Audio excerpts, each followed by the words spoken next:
Hi welcome back to my YouTube channel Poornima's kitchen. ಇವತ್ತಿನ special ಹಲಸಿನ ಬೀಜದಲ್ಲಿ ಗ್ರೇವಿ ಮಾಡೋದು ಹೇಗೆ ಅಂತ ಹೇಳ್ಕೊಡ್ತೀನಿ. ಅದು ರೊಟ್ಟಿ ಚಪಾತಿ ಜೊತೆಗೆಲ್ಲ ತುಂಬ ಚೆನ್ನಾಗಿರುತ್ತೆ. ಅದಕ್ಕೆ ಬೇಕಾಗಿರುವಂಥ ಪದಾರ್ಥ ಒಂದೆರಡು ಕಂತೆ ಅಷ್ಟು ಕೀರೆ ಸೊಪ್ಪನ್ನು ತಗೊಂಡಿದ್ದೀನಿ. ನಂತರ ಹಲಸಿನ ಬೀಜಗಳು ಒಣಸಿಟ್ಕೊಂಡ್ರಂಥ ಹಲಸಿನ ಬೀಜ, ಸ್ವಲ್ಪ ತೆಂಗಿನಕಾಯಿ, ಕಡಲೆ ಮತ್ತು ಕಡಲೆಬೇಳೆ ಮತ್ತು ಸ್ವಲ್ಪ ಹೆಸರು ಬೇಳೆನ ತಗೊಂಡಿದ್ದೀನಿ. ಒಂದೆರಡು ಈರುಳ್ಳಿ, ಒಂದೆರಡು ಟೊಮ್ಯಾಟೊ, ಸ್ವಲ್ಪ ಕೊತ್ತಂಬರಿ ಸೊಪ್ಪು, ಕರಿಬೇವು ಸೊಪ್ಪು, ಒಂದು ಬೆಳ್ಳುಳ್ಳಿ, ಸ್ವಲ್ಪ ಶುಂಠಿಯನ್ನು ತಗೊಂಡಿದ್ದೀನಿ. ನಂತರ ಮಸಾಲೆಗೆ ತೆಂಗಿನಕಾಯಿ, ಕಡಲೆ ಒಂದು ಸಣ್ಣ ಬೌಲಲ್ಲಿ ತಗೊಂಡ್ರೆ ಸಾಕು.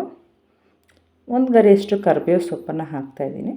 ನಾವು ಒಗ್ಗರಣೆಗೆ ಹಾಕಿದ್ರೆ ಕರಿಬೇವು ಸೊಪ್ಪು ಹಾಗೆ ಎತ್ತಿರ್ತಾರೆ ಅಂತೇಳಿ ನಾನು ರುಬ್ಬಕ್ಕೆ ಹಾಕ್ತೀನಿ. ಸ್ವಲ್ಪ ಕೊತ್ತಂಬರಿ ಸೊಪ್ಪು, ಸ್ವಲ್ಪ ಶುಂಠಿ ಬೆಳ್ಳುಳ್ಳಿನ ಹಾಕಿ ಒಂದು ಸ್ವಲ್ಪ ಮಿಕ್ಸಿಲಿ ಗ್ರೈಂಡ್ ಮಾಡಿ, ನಂತರ ಕಟ್ ಮಾಡಿ ಇಟ್ಕೊಂಡ್ರಂಥ ಒಂದು ಅರ್ಧ ಈರುಳ್ಳಿ, ಅರ್ಧ ಟೊಮ್ಯಾಟೊನ ಹಾಕಿ ಸ್ವಲ್ಪ ನೀರು ಹಾಕಿ ನುಣ್ಣಗೆ ಮಸಾಲೆನ ರುಬ್ಕೊಳ್ಳೋಣ.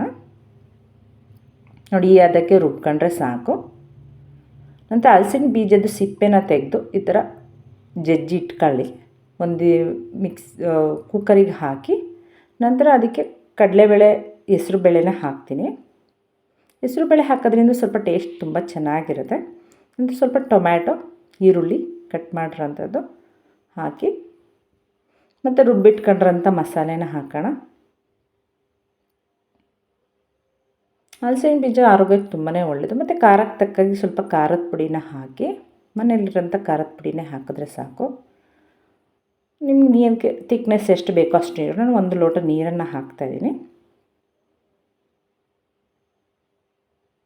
ನಂತರ ಸೊಪ್ಪನ್ನು ಚೆನ್ನಾಗಿ ತೊಳೆದು ಸಣ್ಣ ಕಟ್ ಮಾಡಿರೋಂಥ ಸೊಪ್ಪನ್ನು ಕುಕ್ಕರ್ಗೆ ಹಾಕಿ ಲಿಡ್ಡನ್ನು ಕ್ಲೋಸ್ ಮಾಡಿ 1 ವಿಷಲ್ ಹಾಕ್ಸ್ಕೊಂಡ್ರೆ ಸಾಕು. ಹಲಸಿನ ಬೀಜ ತುಂಬ ಆರೋಗ್ಯಕ್ಕೆ ಒಳ್ಳೆಯದು. ಹಲಸಿನ ಹಣ್ಣು ತಿಂದು ಹಲಸಿನ ಬೀಜನ ಇಡ್ತೀವಿ, ಇಡೋ ಬದಲು ಈ ಥರ ಮಾಡಿದ್ರೆ ಚೆನ್ನಾಗಿ ಸಾಂಬಾರು ಮಾಡ್ಬೋದು, ಈ ಥರ ಗ್ರೇವಿನೂ ಮಾಡ್ಕೋಬೋದು. ರೊಟ್ಟಿ, ಚಪಾತಿ, ದೋಸೆ ಎಲ್ಲದಕ್ಕೂ ತುಂಬ ಚೆನ್ನಾಗಿರುತ್ತೆ. ನೋಡಿ, ಕುಕ್ಕರ್ 1 ವಿಷಲ್ ಆದಮೇಲೆ ಓಪನ್ ಮಾಡಿದ್ಮೇಲೆ ಈ ಥರ ಗ್ರೇವಿ ರೆಡಿ ಆಯಿತು. ಇದಕ್ಕೆ ರುಚಿಗೆ ತಕ್ಕಷ್ಟು ಉಪ್ಪನ್ನು ಹಾಕಿ ಒಗ್ಗರಣೆ ಮಾಡಿಬಿಟ್ರೆ ಬಿಸಿ ಬಿಸಿಯಾದ ಹಲಸಿನ ಬೀಜದ ಗ್ರೇವಿ ರೆಡಿ ಆಯಿತು.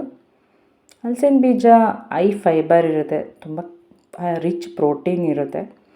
ಯಾರು ಹಲಸಿನ ಬೀಜನ ಹಾಗೆ ಇಡಬೇಡಿ. ಈ ಥರ ಗ್ರೇವಿನೋ ಇಲ್ಲಾಂದರೆ ಹಲಸಿನ ಬೀಜನ ಬೇಕಂದ್ರೆ ಹಾಗೆ ಬೇಯಿಸ್ಕೊಂಡು ತಿನ್ಬೋದು. ನಂತರ ಸ್ವಲ್ಪ ಸಾಸಿವೆ, ಒಣಮೆಣ್ಸಿನ್ಕಾಯಿ, ಕರಿಬೇವು ಸೊಪ್ಪು ಹಾಕಿ ಒಗ್ಗರಣೆ ಮಾಡಿಬಿಟ್ರೆ ಹಲಸಿನ ಬೀಜ ಸೊಪ್ಪಿನ ಗ್ರೇವಿ ರೆಡಿ ಆಯಿತು. ನಾನು ಹೇಳಿದ್ನಲ್ಲ, ಇದು ರೊಟ್ಟಿ, ಚಪಾತಿ, ದೋಸೆಗೆ ತುಂಬ ಚೆನ್ನಾಗಿರುತ್ತೆ. ತುಂಬಾ ಬೇಗನೆ ಮಾಡ್ಕೋಬೋದು. ಹಲಸಿನ ಬೀಜ ತುಂಬ ಲೇಟ್ ಆಗೋದಿಲ್ಲ, ತುಂಬಾ ಬೇಗ ಬೇಯುತ್ತೆ. ನಾನು ಇದನ್ನು ಚಪಾತಿ ಜೊತೆಗೆ ಮಾಡಿದ್ದೀನಿ. ನಾನು ಹೇಳಿದ್ರೆ ರೊಟ್ಟಿ ಯಾವುದಕ್ಕಾದರೂ ಮಾಡ್ಕೋಬೋದು.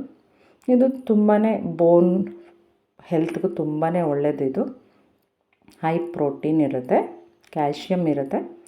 ಆದ್ದರಿಂದ ಹಲಸಿನ ಬೀಜನ ಬಿಸಾಕಬೇಡಿ. ಈ ಥರ ಗ್ರೇವಿ ಮಾಡ್ಕೊಂಡು ತಿನ್ನಿ, ಬೇಯಿಸ್ಕೊಂಡು ತಿನ್ನಿ. ಯಾವ ಥರ ಡಿಶ್ ಆದರೂ ಮಾಡ್ಕೊಂಡು ತಿನ್ಬೋದು. ಯಾರಿಗೆಲ್ಲ ವಿಡಿಯೋ ಇಷ್ಟ ಆಯಿತು ಲೈಕ್ ಮಾಡಿ, ಶೇರ್ ಮಾಡಿ, ಕಮೆಂಟ್ ಮಾಡಿ. ಓಕೆ, ಬಾಯ್.